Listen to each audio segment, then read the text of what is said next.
What if I told you the chocolate that's breaking the internet and being called luxury from Dubai doesn't actually come from Dubai at all? It's the sweet treat that has taken TikTok by storm, racking up over 100 million views and turning into an obsession for influencers and food lovers alike. People can't stop unboxing it, tasting it on camera, and showing off its shiny marbled design. Some fans swear it's next-level handmade chocolate, a rare indulgence that looks straight out of a high-end boutique. But others say it's the sweetest scam social media has ever seen. Is it truly premium luxury chocolate or just clever marketing wrapped in glossy packaging? And more importantly, why is it so cheap if it's supposedly a top-tier import? Today we're going deep inside the viral phenomenon that everyone calls Dubai chocolate, to uncover where it really comes from, what it's made of, and why the world can't stop talking about it. The truth might surprise you. Despite the name, this so-called Dubai chocolate doesn't originate from the glamorous streets of Dubai. In fact, the roots of this candy go back to food fairs across the Middle East in 2019. It was marketed as a premium gift that offered an elegant taste at an affordable price. People loved the concept, a chocolate that looked expensive but didn't break the bank. Fast forward to 2022, and factories in Thailand, Malaysia, and even China started mass-producing this confection.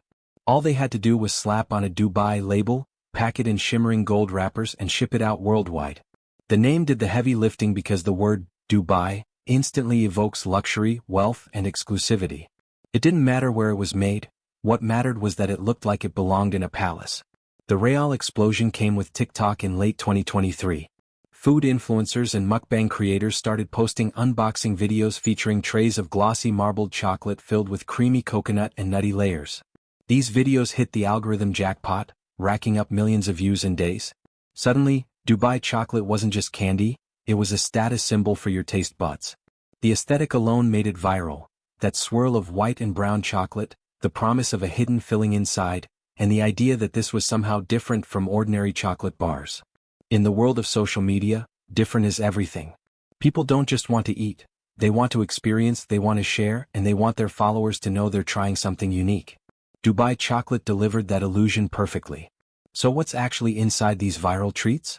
Let's start with the chocolate itself. It's not the high-end couverture chocolate that elite chocolatiers swear by. Instead, most factories use compound chocolate, a type commonly found in baking because it melts easily, shapes beautifully, and costs much less than real cocoa butter-based chocolate.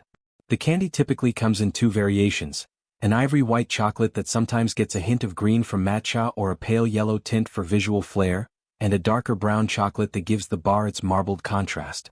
These chocolates are sold in small chips by the bag, ready to melt without any extra preparation. That simplicity is why factories can produce them at lightning speed. The melting process is straightforward but visually satisfying. The chocolate chips are poured into metal pots set over induction cookers, and the temperature is kept steady around 45 to 50 degrees Celsius, warm enough to liquefy the chocolate without burning it. After a few minutes, the chips turn into a glossy liquid, smooth and rich without needing any added oil or aggressive stirring. This liquid chocolate becomes the base for the viral marbling effect. The process begins by drizzling a little white chocolate into the bottom of a plastic mold tray. There's no rigid pattern, just a few quick hand movements to create faint streaks. Then, the brown chocolate is poured over the marbled base, spreading naturally to the corners as the tray is shaken gently by hand. The effect is beautiful and organic. Thin white veins swirl under a dark surface, each piece looking like a unique work of edible art. That's intentional. No two chocolates look exactly the same, and in the world of sweets, that imperfection feels premium, even if it's mass-produced. But what about the filling? This is where the magic happens, or at least the illusion of luxury. The most popular version of Dubai chocolate has a coconut-based filling blended with rich nut pastes like pistachio or cashew. The nuts are roasted first to intensify their natural oils and aroma. Pistachios go into the oven until their outer shells darken slightly, releasing that warm, nutty fragrance we all love. Still hot, they're tossed into an industrial grinder where steel blades crush them down. At first, the sound is dry and harsh, but as the oils release, the texture changes from crumbly to creamy. Within minutes, the pale green nuts transform into a thick, glossy paste. Cashews undergo the same process, yielding a lighter, golden brown paste with a mild sweetness that balances the coconut's flavor. Meanwhile, the shredded coconut for the filling is toasted to perfection. A block of butter is melted and poured over the coconut flakes, coating each strand with a layer of fat that will keep the filling soft and rich. The mixture is spread on trays and baked until it turns a delicate golden brown, dry on the outside but never burnt. This step is crucial because it gives the coconut a fragrant crunch that contrasts with the creamy nuts. Once baked, the coconut is mixed back with the pistachio and cashew paste. At first, the mixture feels loose and crumbly, but as it's worked by hand, it starts to bind together into a pliable mass. The color changes too, taking on a greenish tint if pistachio dominates or a bronzy yellow if cashew leads the blend. This transformation makes the filling look, and taste, like something far more sophisticated than its humble ingredients. Now the assembly begins. The partially filled chocolate molds are topped with this rich coconut nut mixture, pressed in evenly by hand. Then a final layer of melted chocolate is poured over the filling, sealing it inside like a treasure. The trays are tapped and shaken to smooth out the surface and pop any air bubbles, ensuring a flawless finish. Once cooled and hardened, the molds are flexed gently until the chocolates pop out in perfect glossy bars. Break one open and you'll see that signature contrast. A smooth chocolate shell surrounding a chewy, slightly stretchy filling that smells of butter, coconut, and toasted nuts. The taste? Sweet at first, then rich and nutty with a hint of caramelized coconut. It's not mind-blowing, but it feels indulgent enough to justify the hype, at least visually. And that's the key. Dubai chocolate is a triumph of aesthetics over substance. It looks artisanal without being handmade, and it feels luxurious without costing luxury prices. For a generation raised on Instagram and TikTok, presentation is everything. The flavor doesn't need to rival Swiss truffles as long as it looks good on camera. That's why this candy blew up online, because it photographed beautifully, it fit the narrative of affordable luxury, and it gave people the thrill of trying something exotic without leaving home. But Dubai chocolate isn't the first sweet to rise from obscurity to global fame thanks to social media. Remember Dalgona candy from Netflix's Squid Game? A simple Korean street treat made of sugar and baking soda suddenly became a $10 souvenir at airports and a viral TikTok challenge. Dalgona started as a penny candy in post-war Korea, a nostalgic snack for kids who couldn't afford chocolate. The process was simple. Melt sugar in a ladle, add a pinch of baking soda, and watch it foam up as carbon dioxide bubbles formed. Timing was everything. Too soon and it clumped, too late and it burned. Vendors would pour the foamy mixture onto a flat surface, press it with a metal plate, and stamp it with shapes like stars or hearts.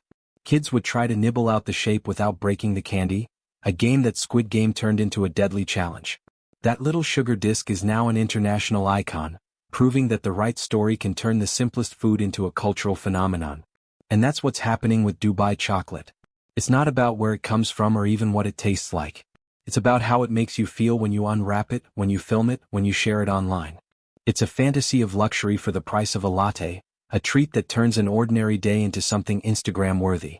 In a world where attention is the new currency, Dubai chocolate is cashing in big. Imagine holding a simple sugar disc in your hand, a candy so unassuming that you wouldn't think twice about it. No flashy wrapper, no premium chocolate coating, no gourmet branding. Just a plain, fragile disc and a toothpick. Now here's the challenge. Carve out a shape from that disc without breaking it. Sounds easy, right? But the moment you start, your hands tremble. Every tiny movement feels risky. The tension builds with each tap, not because there's a big prize waiting, but because your focus is being tested in a way that feels almost primal. Back in the day, kids played this game to win a free meal. Today, adults try it for fun, for nostalgia, and yes, for that perfect video clip to share online. The thrill hasn't faded. A simple candy has transformed into a test of patience and precision. And that raises the question, if you picked up a toothpick right now, would you succeed? Or would the candy shatter before you even take your first breath? This isn't some luxury treat or artisan dessert. Yet, this little candy still sparks conversation and excitement decades after it was invented. That's the power of food tied to culture and memory. And speaking of classics that refuse to fade, let's talk about a snack that isn't flashy either, but has become a quiet legend over the last century, McVitie's chocolate digestives. Not a trendy name, not a gourmet product, but an absolute icon in the world of biscuits. Over 80 million packs of McVitie's digestives are sold every single year in the UK alone. Just think about that for a second. 80 million packs of what is essentially a chocolate-coated biscuit that costs less than $1 in British supermarkets. How does something so simple not only survive but thrive for more than 100 years through wars, recessions, and ever-changing consumer tastes? For many Brits, this biscuit is more than a snack. It's a companion to their daily tea ritual. For British Americans living in the US, It's a nostalgic taste they search for in specialty import stores. For older generations, it's comfort food, a bite that transports them back to childhood. And for younger snack lovers, it's a subject of heated debate online. What's the right way to eat it and which side is the top? So, what makes this biscuit so enduring in a world where snack trends rise and fall like waves? The McVitie's story began in Edinburgh, Scotland in 1839, when the company was first established. But the real game-changer came in 1892 when they introduced the very first digestive biscuit, created from a recipe developed by two of their employees. Now here's a fun fact, the name digestive wasn't some clever marketing gimmick. Back in the late 19th century, people believed that the baking soda in the biscuit helped aid digestion. Was that scientifically accurate? Probably not entirely. But the belief stuck and so did the name, lasting for more than 130 years. In its early days, the biscuit was simple. Whole wheat flour baked into a crisp, golden brown round, perfect to serve with tea. No chocolate, no frills, just a wholesome biscuit. That changed in the 1920s when McVitie's decided to coat one side with chocolate. And just like that, a new British obsession was born. Suddenly, what was once a humble biscuit became an indulgent treat, offering the perfect balance of crunchy, nutty wheat and smooth, rich chocolate. And that combination hasn't changed much since. Sure, you can find variations today, dark chocolate, milk chocolate, caramel, but the original remains a bestseller. Why? Because consistency wins in the long run. The recipe may sound simple, whole wheat flour, sugar, salt, malt extract, and fat, but making millions of biscuits that taste exactly the same every time is an art and a science. Inside the factory, massive industrial mixers churn the dough to perfection. But here's where precision matters. The mixing process is tightly controlled for time, temperature, and humidity. Whole wheat flour can be tricky. It absorbs water unevenly, which means if the dough isn't mixed properly, the biscuits can turn out too dense, lose their crunch, or worse, crack during baking. Consistency is everything. Once the dough is ready, it's rolled into thin sheets and cut into perfectly round discs, each exactly 70 millimeters in diameter. Why that specific size? Because decades ago, McVitie's settled on a size that was just right to dip into a teacup and fit neatly into packaging. Even the serrated edges serve a purpose. They help the biscuit bake evenly and prevent it from warping as it cools. These small details might seem insignificant, but they're part of what makes a McVitie's biscuit instantly recognizable, even if you were blindfolded. From there, the biscuits enter ovens that stretch for tens of meters, divided into different heat zones. At the start, high heat sets the crust. In the middle, steady heat cooks the center. At the end, the temperature drops to avoid over-drying.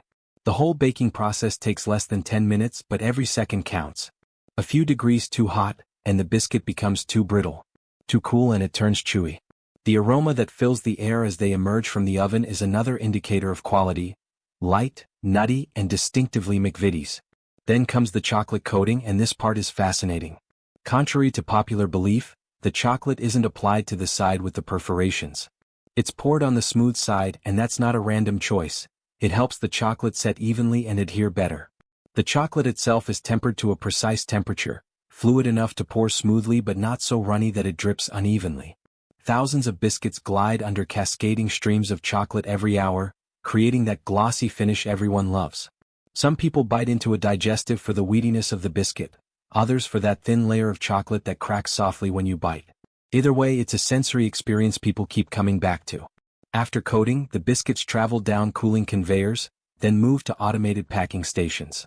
High-speed machines stack them into neat piles, slide them into trays, and seal them in that iconic packaging.